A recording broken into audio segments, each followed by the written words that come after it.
Le jour où tout a basculé, j'ai senti le sol se dérober sous mes pieds alors que je réalisais que ma quête insatiable de succès avait dévoré chaque instant de ma vie. J'avais gravi les échelons du monde des affaires à une vitesse vertigineuse, ne laissant derrière moi que des cendres de relations brisées et des souvenirs flous de ce que j'avais sacrifié. Cette prise de conscience m'est venue lors d'une nuit où, après une énième réunion tardive, je me suis retrouvée seule dans le noir, entourée de trophées froids et de diplômes encadrés, mais vide d'accomplissement personnel. Ce soir-là, j'ai pris une décision audacieuse, ralentir. J'ai commencé à marcher, littéralement et métaphoriquement, à mon propre rythme. Chaque matin, je me levais avec l'intention de savourer chaque moment, de me reconnecter avec la nature en écoutant le chant des oiseaux au lever du soleil, et de renouer avec ce qui importait vraiment. J'ai découvert la beauté des petites choses, celles que j'avais toujours ignorées dans ma course effrénée.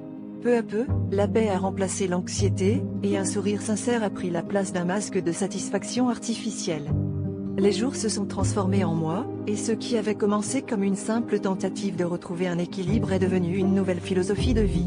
J'ai découvert que le bonheur ne réside pas dans les chiffres de mon compte en banque, mais dans les rires partagés avec des amis, dans la chaleur d'un coucher de soleil, et dans le sentiment d'accomplissement personnel qui vient en aidant les autres à réussir à leur tour. Ainsi, en choisissant de marcher à mon propre rythme, j'ai trouvé une forme de succès bien plus gratifiante que celle que j'avais autrefois poursuivie.